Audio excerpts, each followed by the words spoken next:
00000. This was my zip code when I was applying to Grinnell. No, I wasn't living in small town Alaska or an island of the US. I was living in Ghana, where my parents decided to raise me after giving birth to me in New York. In 2016, after high school, I decided to apply to colleges in the US. So I started working on my SAT applications, my college essays, and I started attending this program called Education USA in the American Embassy in Ghana. It was at Education USA I met John Edwards. John Edwards is the International Students Admissions Officer for Grinnell. When I met John, I'd gone through a couple of rejections, and so, I was a little down. However, he encouraged me to tell my story, to work out on my applications. And there was something about his encouragement and his support for me that made me want to apply to Grinnell. So I did.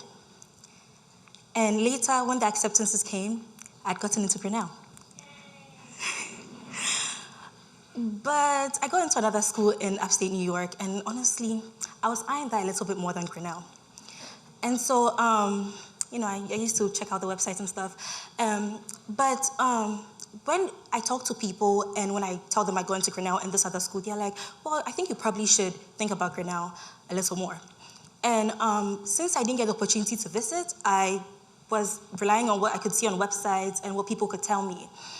But it wasn't until the admissions officer of the other school was a Grinnellian that really sealed the deal. Then I knew I had to go to Grinnell and see what's about. So I ended up coming to Grinnell. When I came, I found a supportive place. People were very encouraging. And not only had I received a financial aid package that was good, great, in fact, but people were really encouraging, and there were opportunities inside and outside of the classroom. Through Grinnell, I've been able to, of course, pursue my academics and not have to get extra employments or things like that, but then also do internships in Ghana and Washington, D.C. When I went to Washington, many interns I found were doing bartending on the side to be able to afford to live in Washington, D.C., but I did not. Rather, after work, I could go to professional development seminars and networking events and really learn about the professional scene in Washington, D.C. Last summer, I had the opportunity to go to Princeton to do a Public Policy and International Affairs Fellowship. This was an academic program and my first academic program outside of Grinnell. And it was at this program I realized the true competitiveness of some students. And it really made me miss Grinnell because people were not as encouraging as they were in Grinnell. And I didn't really find that sense of community as early as I did in Grinnell.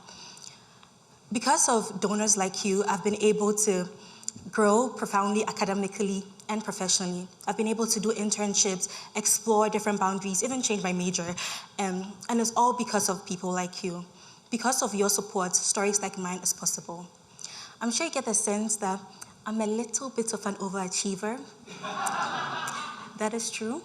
But because of Grinnell's support, because of the education I've received and the help I've received financially inside, outside of the classroom, whenever I applied to anything, I could confidently write Angela Frimpong, Grinnell College, 50112.